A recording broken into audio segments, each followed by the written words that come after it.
మీ అందరికీ నా వందనాలు. అబ్రహాంకి శారాకి పిల్లలు పుట్టకపోతే దేవుడు దర్శనం ద్వారా మాట్లాడేవాడుగా ఉంటాడు అబ్రహాంతో. శారా గర్భమున పిల్లలు పుడతారని దేవుడు చెప్తాడు. అయితే శారా ఏం చేసిద్దంటే, నాకు పిల్లలు పుట్టట్లేదుగా, నువ్వు వివాహం చేసుకో, దాని ద్వారా అయినా పిల్లలు పుడతారేమో అని హాగార్నిచ్చి అబ్రహాంకి వివాహం చేసింది. మరి అబ్రహాం అయినా దేవుడు మనకి సంతానాన్ని ఇస్తున్నాడు, మనకి పిల్లలు పడతారు, నాకు వివాహం ఎందుకు అని అనొచ్చుగా. అనకుండా శారాకి దేవుడు చెప్పిన మాట శారాకి చెప్పకుండా ఉన్నందువల్ల శారా ఏం చేసిద్దంటే హాగార్నిచ్చి వివాహం చేసిద్ది. అబ్రహాం కూడా పెళ్ళికి ఆశపడి హాగార్ని వివాహం చేసుకునేవాడుగా ఉంటాడు. హాగర్కి ఒక అబ్బాయి పుట్టేవాడుగా ఉంటాడు అబ్రహాం ద్వారా. అబ్రహాంతోని దేవుడు మొదటగా మాట్లాడేవాడుగా ఉంటాడు. మాట్లాడినప్పుడు అబ్రహాము శారాకి చెప్పడం మాట చెప్పకుండా ఉండటం వల్ల శారా ఏం చేసిద్దంటే పిల్లలు పుట్టరేమోనని హాగార్ నుంచి వివాహం చేసిద్ది అబ్రహాంకి. దేవుడు అబ్రహాంతోని సంతానం ఇస్తుందని చెప్పిన మాట అబ్రహాము శారాకి చెప్పలేదని దేవుడు మళ్ళా శారాతోని అబ్రహాంతోని మాట్లాడేవాడుగా ఉంటాడు. మీకు సంతానం ఇస్తా అని దేవుడు ఇద్దరితోని మాట్లాడేవాడుగా ఉంటాడు. దేవుడు చెప్పిన నిర్ణయ కాలం చొప్పున అబ్రహాంకి శారాకి ఇస్సాకు పుట్టేవాడుగా ఉంటాడు. ఆదికాండం 21వ అధ్యాయము 2వ వచనం చదువుకుందాం. ఏదైనగా దేవుడు అబ్రహాముతో చెప్పిన నిర్ణయము కాలములలో శారా గర్భవతి అయి అతని ముసలితనమందు అతనికి కుమారుని కనెను.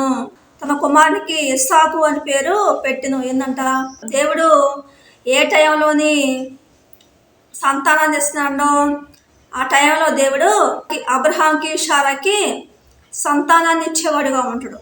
అబ్రహాం కూడా దేవుడు చెప్పిన మాట ప్రకారం వివాహం చేసుకోకుండా ఉన్నట్లయితే ఆ కుటుంబం దీవించబడేదే, ఆశీర్వదించబడేదే. అయినా కానీ దేవుడు శారాకి పుట్టిన కుమారుని మాత్రమే దేవుడు ఆశీర్వదించేవాడుగా, దీవించేవాడుగా ఉంటాడు. అబ్రహాంకి శారాకి పుట్టిన సంతానాన్ని దేవుడు దీవించేవాడుగా, ఆశీర్వదించేవాడుగా ఉంటాడు. అబ్రహాము 3 పెళ్ళిళ్ళు చేసుకుంటాడు. మొదటి భార్య ఏమో శారా, రెండవ భార్య ఏమో హాగరు, మూడవ భార్య ఏమో కెతూరా. ఈ ముగ్గుట్లోని మొదటి భార్య సంతానాన్ని, మొదటి భార్యని దేవుడు ఆశీర్వదించేవాడుగా ఉంటాడు.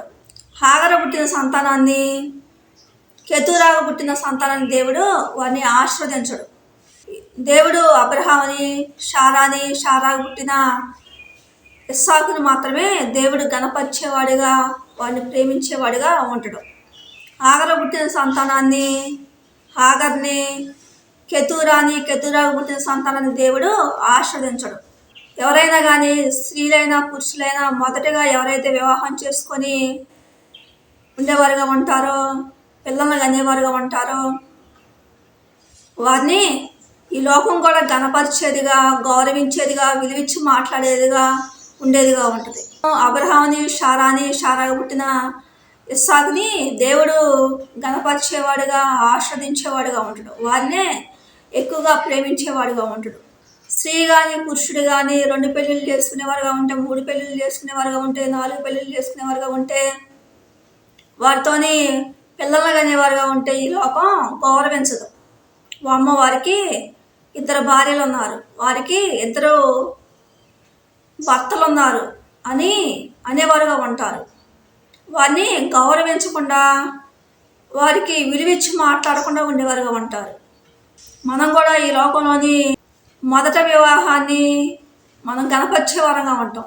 స్త్రీలైనా కానీ పురుషులైనా కానీ మొదటగా వివాహం చేసుకొని పిల్లల్ని కనేవారుగా ఉంటే వారిని గణపరిచే వరంగా, వారిని గౌరవించే వరంగా, వారికి విలువిచ్చి మాట్లాడే వరంగా ఉంటాం. అనేక వివాహాలు చేసుకొని పిల్లలు కనేవారుగా ఉంటే ఈ లోకం గౌరవించకుండా ఉండేదిగా ఉంటుంది, వారిని గణపరచకుండా ఉండేదిగా ఉంటుంది, వారికి విలువ ఇవ్వదు వారికి. అందుకే దేవుడు మొదటగానే చెప్తాడు, నేను నీకు గర్భఫలం ఇస్తా, నువ్వు తొందరపడబోకు అబ్రహాము అని దేవుడు అబ్రహాంతో చెప్పేవాడుగా ఉంటాడు. దేవుడు చెప్పినా కానీ దేవుడు మాట వినకుండా అబ్రహాము హాగర్ను వివాహం చేసుకునేవాడుగా ఉంటాడు. రెండో పెళ్ళి చేసుకొని పిల్లోడిని కనేవాడుగా ఉంటాడు.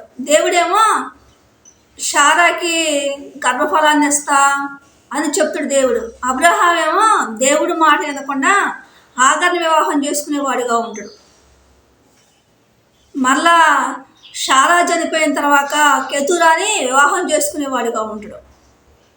దేవుడి మాట వినకుండా హాగర్ని కెతురాని వివాహం చేసుకునేవాడుగా ఉంటాడు.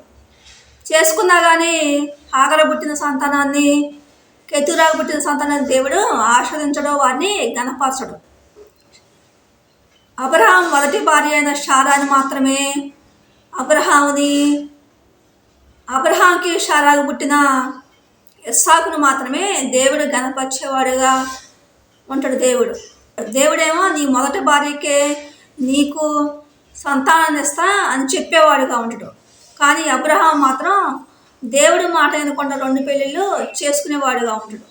చేసుకున్నా కానీ దేవుడు మొదటి సంతానాన్ని దేవుడు ఆస్వాదించేవాడుగా ఉంటాడు.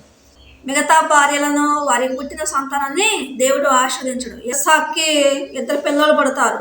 అతని పేరు ఏషావు, యాకోబు. ఇస్సాకు రెబ్కా ఏమో ఒక్కనే వివాహం చేసుకో అని చెప్పేవారుగా ఉంటారు తల్లిదండ్రులు. యాకోబు ఏం చేస్తాడంటే లేయాని రాహేలుని వివాహం చేసుకునేవాడిగా ఉంటాడు. యాకోబుని తన మామ మోసం చేసి పెద్ద కుమార్తెని ఇచ్చి వివాహం చేసేవాడిగా ఉంటాడు. చేసినప్పుడు మరి తల్లిదండ్రుల మాట జ్ఞాపకం చేసుకోవాలిగా. తల్లిదండ్రులు ఒక్క వివాహమే చేసుకోమన్నారు అని జ్ఞాపకం చేసుకోవాలిగా. చేసుకోకుండా ఏమి లేకుండా యాకోబు రాహేలు కోసం 7 ఏళ్ళు 14 సంవత్సరాలు కొలువు చేసేవాడుగా ఉంటాడు. తల్లిదండ్రులేమో ఒక్కని వివాహం చేసుకోమని చెప్పేవారుగా ఉంటారు. యాకోబు మాత్రం 2 వివాహం చేసుకునేవాడుగా ఉంటాడు. చేసుకొని 2 వివాహం చేసుకోవటం వల్ల లేయాకు పుట్టిన సంతానానికి రాహేలుకి పుట్టిన సంతానానికి మధ్య ఎన్నో తగాదలు, గొడవలు, మనస్పర్ధలు తలెత్తేవిగా ఉన్నాయి. వారి జీవితంలో ఆనందము, సంతోషము, ప్రశాంతత, నెమ్మది లేకుండా ఉండేదిగా ఉంది. యాకోబు కూడా తల్లిదండ్రుల మాట వినకుండా 2 వివాహాలు చేసుకునేవాడుగా ఉండు. 2 వివాహం చేసుకునేవాడుగా ఉండు. తల్లిదండ్రులేమో ఒక్క వివాహం చేసుకోమని చెప్పేవారుగా ఉంటారు. యాకోబు మాత్రం 2 వివాహం చేసుకునేవాడుగా ఉంటాడు. దానివల్ల వారి జీవితంలో నెమ్మది లేకుండా ఉండేదిగా ఉంది. అబ్రహాం కుటుంబంలో కూడా ఆనందము, సంతోషం, ప్రశాంతత లేకుండా ఉండేదిగా ఉంది. యాకోబు లేయాని ప్రేమించకపోయినా కానీ లేయాని మాత్రం దేవుడు లేయాకి 6 కుమారులు ఇచ్చేవాడుగా ఉంటాడు. ఒక కుమార్తెని ఇచ్చేవాడుగా ఉంటాడు. లేయా గర్భఫలాన్ని దేవుడు దీవించేవాడుగా, ఆస్వాదించేవాడుగా ఉంటాడు. అబ్రహాం కూడా దేవుని మాట వినకుండా 3 పెళ్ళిళ్ళు చేసుకోవడం వల్ల ఆ కుటుంబంలో నెమ్మది లేకుండా, ఆనందం లేకుండా, సంతోషం లేకుండా ఉండేదిగా ఉంది. యాకోబు 2 వివాహం చేసుకోవడం వల్ల ఆ కుటుంబంలో నెమ్మది, ఆనందము, సంతోషం, ప్రశాంతత, నెమ్మది లేకుండా ఉండేదిగా ఉంది. ఆనందం లేకుండా ఉండేదిగా ఉంది. అందుకే దేవుడు మాట వినే వరంగా ఉంటే మన జీవితాల్లో నెమ్మది, ఆనందము, సంతోషము, ప్రశాంతత పొందుకునే వరంగా ఉంటాం. దేవుడి కొద్ది మాటలు దీవించిన కాక. ఆమేన్.